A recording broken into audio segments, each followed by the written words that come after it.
मोदी जी की गारंटी की सुखद परिणाम आ गए हैं। कांग्रेस के कुशासन पर अब विराम आ गए हैं। भय और भ्रष्टाचार से प्रदेश अब हो जाएगा मुक्त। राम राष्ट्र ले राष्ट्र के राजा प्रभु श्री राम आ गए हैं।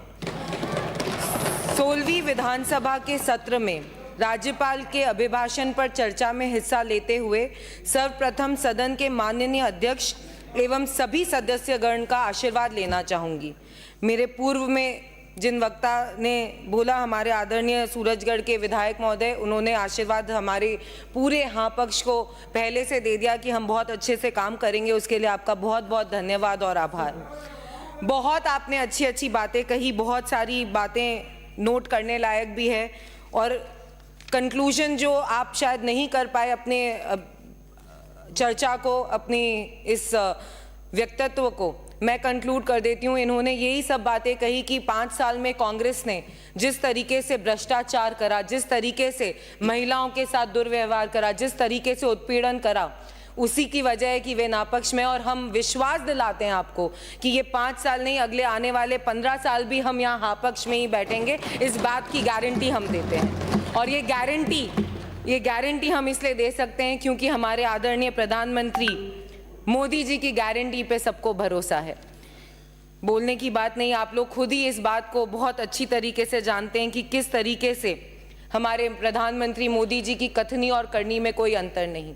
अगर अंतर था तो कांग्रेस की सरकार ने किया।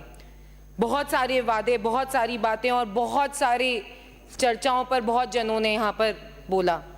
मैं तो कुछ पल, क्योंकि मैं शायद सबसे, अब तो नहीं बोल सकती यंग विधायक, पिछले सत्र में तो सबसे कम एक्सपीरियंस की विधायक थी, लेकिन उस 2.5 साल में जो मैंने देखा, हमारे नेता प्रतिपक्ष भी यहाँ पर विराजमान है। इन्हीं की बात से शुरू करती हूँ। एक प्रश्न था मेरा पिछली विधानसभा के सत्र में कि कितनी स्कूटी बटी, तो 29 स्कूटी राजसमंद में बटी थी, जबकि 250 का वादा था। हम आपके यहाँ के जो टूरिज्म मिनिस्टर थे इस सदन पे, उन्होंने बाकायदा रिकॉर्ड हुई थी बात कि राजसमंद की झील के लिए 10 करोड़ रुपए हम देंगे जिससे उसका सौंदर्यकरण हो सके। आज तक भी, जब तक आपकी सरकार रही तब तक भी उसके बारे में ना तो कभी कोई चर्चा हुई, ना कोई पत्र आया, और जितनी बार मैंने पत्र लिखा उतनी बार वहाँ से कभी कोई जवाब नहीं आया। बहुत सारे वादे आप लोगों ने कहे थे। Mahatma Gandhi English medium school, ये हालत थी उस इंग्लिश मीडियम स्कूल की कि सिर्फ घोषणा कर दिए गए, बच्चों को वो स्कूल छोड़ना पड़ा, बच्चों को प्राइवेट स्कूल की तरफ मुंह देखना पड़ा, क्योंकि जो बच्चे 10वीं तक हिंदी पढ़ते थे, सडनली आपने उस स्कूल को इंग्लिश करके वहाँ पर ना तो टीचर्स प्रोवाइड करे, ना कोई बातें करी। ये झूठ आपने बोला, हमारे तरफ से हमारे मोदी जी की सरकार ने, और ना ही भारतीय जनता पार्टी के किसी विधायक ने कोई झूठ बोला।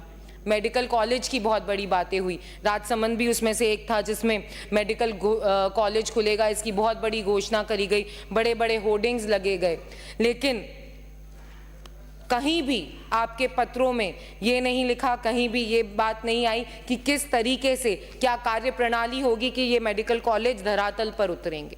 ऐसे कितने झूठे वादे। अगर हम बात करें तो अभिभाषण पे बात मैं नहीं कर पाऊंगी, कांग्रेस सरकार पे ही मेरा 15 मिनट चला जाएगा। तो मैं आपके समय में आप बिल्कुल बोल सकते हैं, मेरे समय में मुझे आप बात करने का पूरा मौका दें। झूठ को तो झूठ ही बोलना पड़ता है बार बार। असत्य बोले, ठीक है, असत्य बोलते हैं, असत्य। मैंने आपको कहा कि मैं तो छोटी हूँ, आप लोग जैसा सिखाएंगे वैसा जरूर से अच्छी स्टूडेंट की तरह सीखूंगी। झूठ को अब से असत्य बोलेंगे। तो आप लोगों ने क्योंकि इतना असत्य बोला है कि आप लोगों को ये वोकैबुलरी में पूरी अच्छी तरीके से फिट है कि ये असत्य वर्ड अब हमें नहीं बोलना है। तो मैं हमारे सब विधायकगण को हाँ पक्ष के भी बोलूँगी कि हम कभी भी असत्य ना बोलें, सत्य के राह पर सदा चलें। DMFT के पैसे की बात करें, जिस तरीके से बार बार घोषणाएं कही गई, और अभी आप बोल रहे थे कि जल जीवन मिशन के कॉन्ट्रैक्ट्स कैंसिल करे गए, पानी बंद करा गया। सबसे पहले तो मैं एक बात कहना चाहूँगी कि कोई भी पानी बंद नहीं हुआ है।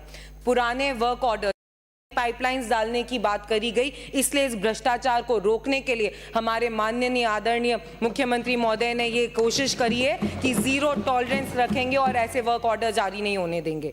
पुरानी सरकार ने, आप कहते हैं कि हम लोगों ने सडनली सारे आने के बाद आप लोगों के चालू किए गए चीज़ों को बंद करा, आपकी योजनाओं को बंद करा।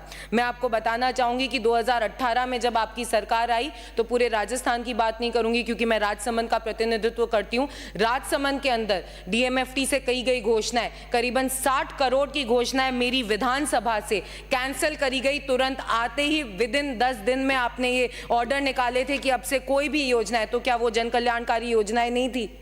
बात हम सिर्फ ये कह सकते हैं, एमओयू की बात करी गई थी। पिछली 15वीं विधानसभा में कहा गया था कि 1500 करोड़ रुपए का एमओयू हमने साइन करा है, नई इंडस्ट्रीज आएगी, नई फैक्ट्रीज लगेगी। लेकिन युवाओं को जिस तरीके से आपने पेपर लीक कर या बेरोजगारी भत्ते की बात करके या एमओयू का सपना दिखाकर कि हम रोजगार की और बढ़ाएंगे, हम अपॉर्चुनिटीज बढ़ाएंगे, आपने सिर्फ और सिर्फ असत्य बोला है, सत्य कहीं नहीं बोला है।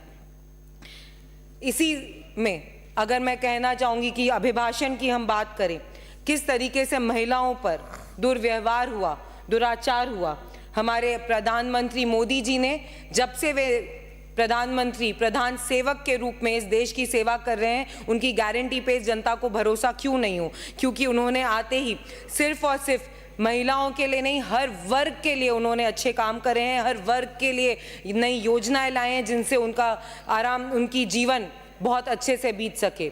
महिलाओं के लिए प्रधानमंत्री मोदी जी ने उज्ज्वला गैस योजना, जल जीवन योजना, सुरक्षा बीमा योजना, मातृ वंदना योजना, सुकन्या योजना, 3 तलाक को हटाना, ऐसे कितने काम करें। इस वजह से इस देश की महिलाओं को मोदी की गारंटी पे पूरा भरोसा है। मैं आपको ये बात कहना चाहूंगी कि असत्य हम नहीं बोलते, हमने जो बात कही वो करके दिखाया।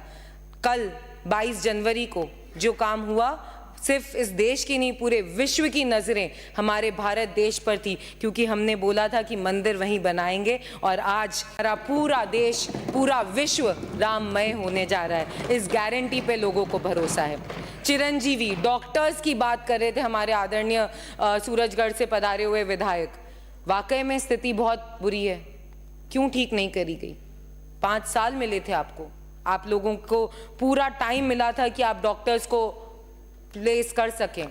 राजसमंद में जब उपचुनाव हुए तो 19 डॉक्टर्स लगाए गए, बड़ी बड़ी घोषणा करी गई। बहुत सारे मंत्री महोदय आए थे वहाँ पर, उन्होंने बोला कि 19 डॉक्टर्स हम आपको दे रहे हैं और बहुत अच्छी सुविधाएं करेंगे। वो डॉक्टर्स धरातल पे, उसमें से एक डॉक्टर ने ज्वाइनिंग नहीं करी। 17 डॉक्टर्स तो कभी आए नहीं, 2 डॉक्टर्स कंटिन्यूसली डेप्यूटेशन पे रहे और स्थिति वहीं की वहीं थी। तो मौका तो आपको जनता ने दिया था, इस राजस्थान की जनता ने दिया था, लेकिन सिर्फ और सिर्फ बात करने से काम नहीं चलता, काम करके दिखाना पड़ता है। इसीलिए मोदी की गारंटी पे सबको भरोसा है, क्योंकि काम करके दिखाया है तो भारतीय जनता पार्टी ने दिखाया है और भारतीय जनता पार्टी के कार्यकर्ताओं ने और उनके मंत्रियों ने और उनकी सरकार ने करके दिखाया है। बहुत सरप्राइज हूँ मैं आज ये देखकर कि जैसे ही राम भगवान का नाम आता है, मंदिर का नाम आता है, आप सब जने अपनी अपनी चेयर से खड़े हो जाते हैं, सुनना नहीं पसंद करते।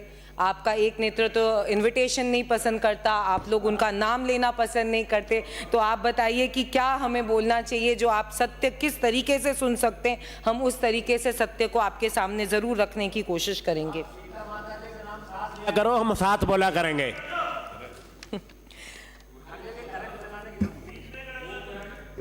कोई बात नहीं, वो क्या होता है ना कि ये क्या है, वो मंत्रा जी ने मना कर दिया था कि वो राम जी के कार्यक्रम में नहीं जाना है। ये मंत्रा जी की टीम के लोग हैं ना, इसलिए मना कर दिया था, इसलिए नहीं गए। शंकराचार्य जी बड़े हैं या मोदी जी बड़े हैं, बता दीजिए।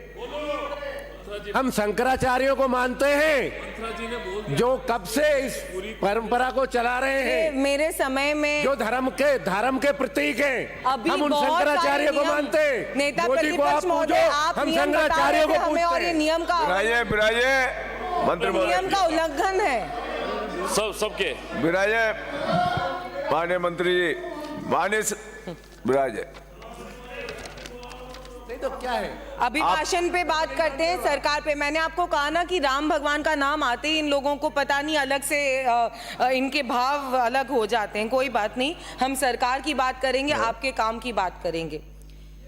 मोदी जी ने ये बात सिर्फ कही नहीं, करके दिखाई कि भारत आज 5वीं सबसे बड़ी अर्थव्यवस्था है और आने वाले दिनों में 3री सबसे बड़ी अर्थव्यवस्था होगा। और कांग्रेस की सरकार ने, जब आप 2018 के अंदर आए थे तो करीबन आपके ऊपर सरकार पे 3,110 अरब रुपए का कर्ज था, और जो विदाई के समय आपने बढ़ाकर 5800 अरब रुपए का कर दिया है। ये आपने किया, और हमारे मोदी जी निरंतर ये प्रयास करते रहे हैं कि हम किस तरीके से आखिरी वर्ग के माननीय आपके सदस्य, मौके आपको मिलेगा विधायक साहब, आपका भी टाइम पूरा मिलेगा। आई एम श्योर आपकी पार्टी आपको, अब ज्यादा लोग तो आपके यहाँ पर भी बोलने वाले नहीं है, तो आपको अच्छा समय मिलेगा, मुझे यकीन है इस बात का। पर मैंने आपको कहा ना कि आप मेरे टाइम में क्यों बुलाइए वृद्धि बढ़ोगी, आप बताओगी तो। सभापति महोदय, मैं आपसे बात कर रही हूँ और यहाँ से सीधे सीधे नियमों के उल्लंघन हो रहे हैं। फिर आप बताएं कि किस तरीके से ये इन लोगों ने अभी सिखाया कि आपकी वोकैबुलरी ऐसी होनी चाहिए, और फिर वापस डिस्टर्ब कर रहे हैं। जारी रख। सभापति महोदय, जिस तरीके से हमारे माननीय मुख्यमंत्री जी ने आते ही जीरो टॉलरेंस की बात कही कि भ्रष्टाचार में जीरो टॉलरेंस रहेगा, ऐसी योजनाओं को उन्होंने सिर्फ बोली नहीं करके दिखाया है। प्रशासन को, पुलिस डिपार्टमेंट को किस तरीके से उनको काम करना चाहिए उस बारे में निरंतर काम हो रहे हैं, और ये सरकार जानती है बहुत अच्छी तरीके से।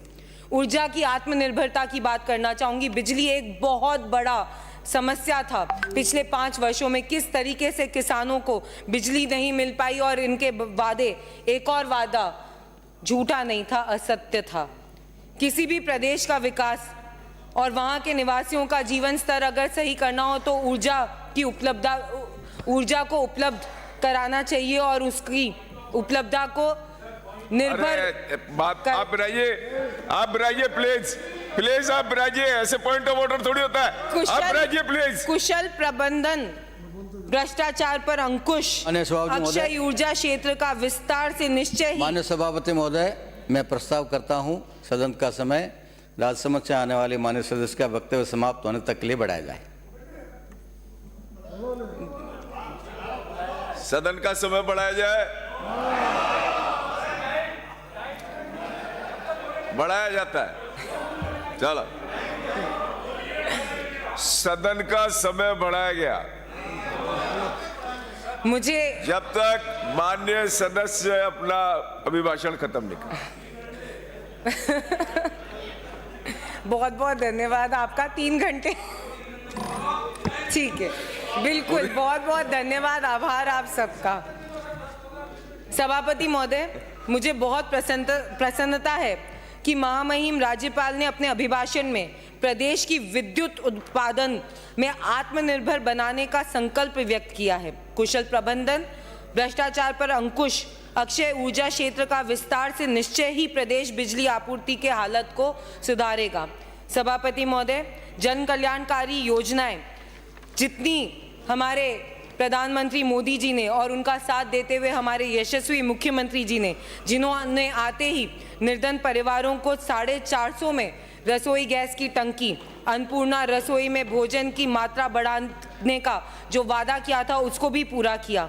किसानों को 12,000 रुपये प्रति सम्मान निधि देने का, गेहूं खरीद पर बोनस देने का, सस्ती दवाइयों की उपलब्धता बढ़ाने का, करीबन 350 प्रधानमंत्री जन औषधि केंद्र खोलने का, और यही नहीं, प्रधानमंत्री आवास योजना जिसका इन्होंने सबने, कांग्रेस की सरकार ने सारे फॉर्म्स नहीं भरने के कारण करीबन 9 लाख लोग ऐसे रह गए जिनका पंजीयन तक नहीं हो पाया, उसमें भी उपलब्धता प्रोवाइड कराने का हमारे आदरणीय मुख्यमंत्री जी ने पूरी तैयारी और निर्देश दे दिए हैं।